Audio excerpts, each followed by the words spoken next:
ഉണ്ടാവുന്നത്. അങ്ങനെയാണെങ്കിൽ ഇനി അങ്ങോട്ടുള്ള ജീവിതത്തിൽ എന്തെങ്കിലും സെറ്റ് ആയിട്ട് ചില ഡിറ്റർമിൻഡ് ആയിട്ട് ചില കാര്യങ്ങൾ തീരുമാനിച്ചു വെച്ചു, ഇന്നതൊക്കെ ചെയ്യണം, ഇന്നതൊക്കെ അച്ചീവ് ചെയ്യണം, രണ്ടുപേരും ചേർന്നു? I don't look at it from our life to retired life. Later life, how to make it better for them. അതാണ് ഏറ്റവും ഇമ്പോർട്ടൻ്റ് ആയിട്ടുള്ള കാര്യമായിട്ട്. ആദ്യമായിട്ട് ഫാൻസി പേരൊരു ഫാൻസി പേരാണ് അല്ലെ. ആദ്യമായിട്ട് ഈ ഫാൻസി എന്ന പേരുള്ള പെൺകുട്ടിയെ കണ്ട ദിവസം പേര് ചോദിച്ചപ്പോൾ ഫാൻസി എന്ന് പറഞ്ഞപ്പോ ഫാൻസി തന്നെയാണ് പേരെന്ന് മനസ്സിലായോ?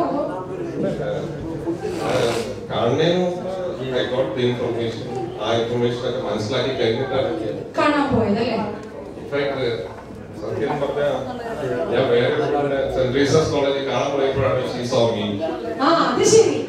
വേറെ ഒരു പെണ്ണ് ഈ മുഖ്യ കാർമ്മികർ ഇങ്ങനെ ഇടയ്ക്ക് വർത്തമാനം പറയുന്നത് ശരിയല്ല കേട്ടോ.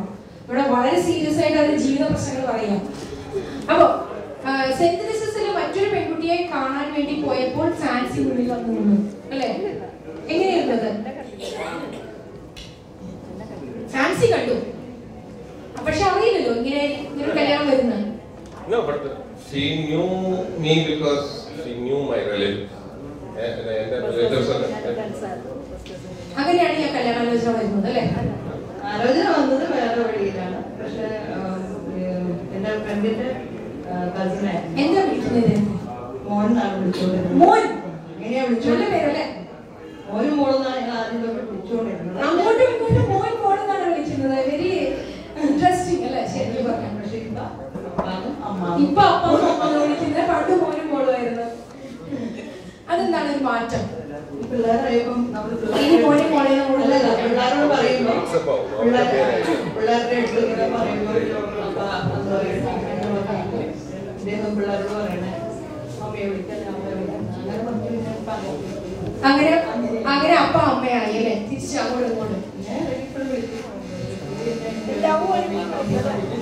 അല്ല അല്ല അല്ല അതാണ് ശോഭ ചേച്ചിയുടെ ഒരു ചോദ്യം. നിങ്ങൾ തമ്മിൽ ഭയങ്കരമായിട്ട് ഇമോഷണലി പെട്ടെന്ന് ചില വളരെ എന്ത് വായിക്കും ഭർത്താവിനും ഉണ്ടാവുമല്ലോ, അങ്ങനെയുള്ളൊരു മൊമെന്റ് ഒരു മോനെ മോളെ വിളിക്കും അങ്ങോട്ടും ഇപ്പോഴും അപ്പോഴും അപ്പ അമ്മ നല്ല വിളിക്കുക.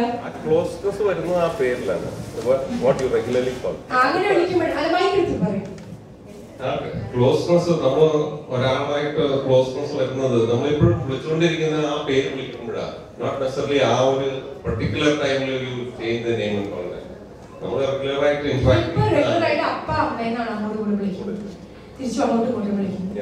എനിവേ അതൊരു പുതിയ അറിവാണ് ഞങ്ങൾക്ക് എല്ലാവർക്കും. കൺഗ്രാറ്റുലേഷൻസ്. വേറൊരു കാര്യം, നിങ്ങൾ ഇത്രയും കാലത്തിന്റെ ഇടയിൽ തിരിച്ചറിഞ്ഞിട്ടുള്ളൊരു കാര്യം, നിങ്ങൾ ഈ 25 years ആയിട്ടുള്ള സക്സസ്ഫുൾ മോർ ദാൻ 25 years ആയി സക്സസ്ഫുൾ ആയിട്ടുള്ള മാരീഡ് ലൈഫിന്റെ ഒരു കാരണം ഓരോരുത്തരും ഓരോ അഭിപ്രായം പറഞ്ഞു. ഒരാൾ ഭാര്യയ്ക്ക് തീരുമാനം എടുക്കാനുള്ള അവസരം കൊടുക്കുന്നു പറഞ്ഞു. ഡോക്ടറെ കൊച്ചിയമ്മ പറഞ്ഞത് അവരകന്ന് നിൽക്കുന്നത് കൊണ്ടാണ്, രണ്ട് സ്ഥലത്തായതുകൊണ്ടാണ് കാര്യങ്ങൾ ഭംഗിയായി പോകുന്നതെന്ന് പറയുന്നത്. ഓരോരുത്തരും ഓരോ അഭിപ്രായം. നിങ്ങളുടെ കാര്യത്തിൽ എന്താണ് അതിന്റെ സക്സസിന്റെ പുറകിലുള്ള കാര്യം? രണ്ടുപേരുടെയും ഒപ്പീനിയൻസ് അണ്ടർസ്റ്റാൻഡ് ചെയ്ത് consider ചെയ്തതുകൊണ്ടായിരുന്നു. Because not necessarily I take my decisions, but sometimes I take her decisions, and then she takes my decisions. രണ്ടുപേരും അങ്ങോട്ടും ഇങ്ങോട്ടും ഇന്ററാക്ട് ചെയ്തിട്ടുള്ള ഒരു ഡിസിഷൻ മേക്കിംഗ് ആയിരുന്നു ഞങ്ങളുടെ സക്സസ് ഉണ്ടായിരുന്നത്. We are very happy in whatever has happened so far in our lives. പിന്നെ freedom, രണ്ടുപേർക്കും രണ്ടുപേരുടെ ഫ്രീഡം അങ്ങോട്ടും ഇങ്ങോട്ടും അനുവദിച്ചു. രണ്ടുപേർക്കും ഒരു സ്പേസ് കൊടുക്കണം എന്നുള്ളവരായിട്ടുള്ളത്. ഏത് ഭാര്യയുടെയും ഭർത്താവിന്റെയും ജീവിതത്തിൽ സ്പേസ് വേണം. എത്ര ക്ലോസ് എത്ര എന്തെങ്കിലും എന്റെ സ്പേസ് എനിക്ക് അദ്ദേഹത്തിന്റെ സ്പേസ് അങ്ങനെ. അതായത് അദ്ദേഹത്തിന്റെ ഇൻട്രസ്റ്റുകളോ കാര്യങ്ങളോ കുറച്ച് ഡിഫറെന്റ് ആയിരിക്കും എന്റെ ആയിരിക്കില്ല. അതിന് ഞാൻ ഫുൾ സപ്പോർട്ട് കൊടുക്കും. എന്റെയും അതുപോലെ അങ്ങനെ കൊടുക്കും. അതുകൊണ്ട് അങ്ങനെ ഒരു മിസ്അണ്ടർസ്റ്റാൻഡിങ് ഒരു കാര്യത്തിലാണ്. അങ്ങനെ ഒരു സ്പേസ് ഓരോരുത്തർക്കും ഉണ്ടെന്നുണ്ടെങ്കിൽ കുറച്ചും കൂടി ലൈഫ് സ്മൂത്ത് ആയിട്ട് പോകും എന്നുള്ളതാണ്. പിന്നെ വഴക്കുണ്ടാക്കുകയാണ്, വഴക്കുണ്ടാക്കുക എനിക്ക് ചെറിയതാവും, അതൊരു ഒറ്റ എടുക്കും അപ്പം തീരും. അങ്ങനെ വഴക്ക് വെച്ചോണ്ടിരിക്കാതെ രാവിലെ ദിവസം ആദ്യം ആരാണ് എഴുന്നേൽക്കുക?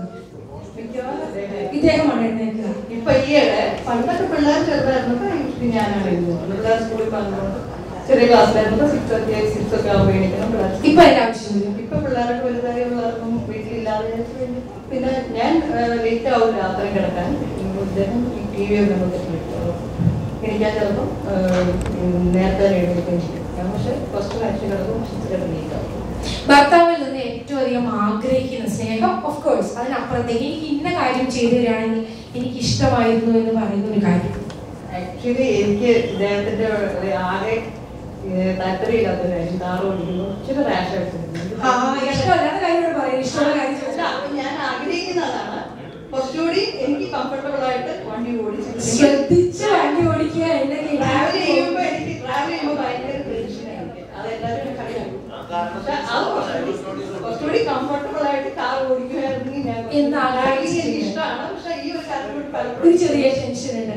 എന്താണ് ഫാൻസി എങ്ങനെയാവണം എന്നാണ് ഇനി എന്തെങ്കിലും ഒരു കാര്യം കൂടുതലായിട്ട് ഫാൻസിയിൽ നിന്ന് പ്രതീക്ഷിക്കുന്നത്?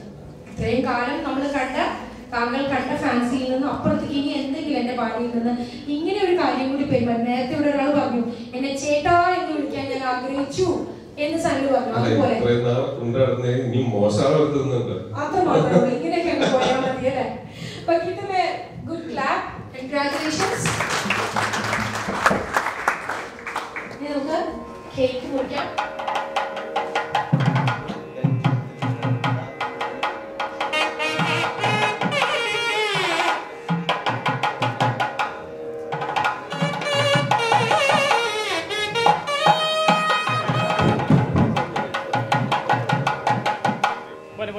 ഭക്ഷണത്തിന്റെ സമയമാണ്. കാരണം ഷുഗറിന് മരുന്ന് കഴിച്ചിട്ടുണ്ടെങ്കിൽ നമ്മുടെ PDG ഉണ്ട്, അദ്ദേഹത്തിന് ഭക്ഷണം ഉടനെ തന്നെ കഴിച്ചില്ലെങ്കിൽ പ്രശ്നമാകും. അതുകൊണ്ട് സംഭവ ബഹുലവും ചിരിയുടെ പാലപ്പടക്കങ്ങൾ പൊട്ടിച്ചുകൊണ്ടുള്ള ഇന്റർവ്യൂ നമ്മുടെ ഭക്ഷണത്തിന് ശേഷം ഇവിടെ തുടരുന്നതാണ്.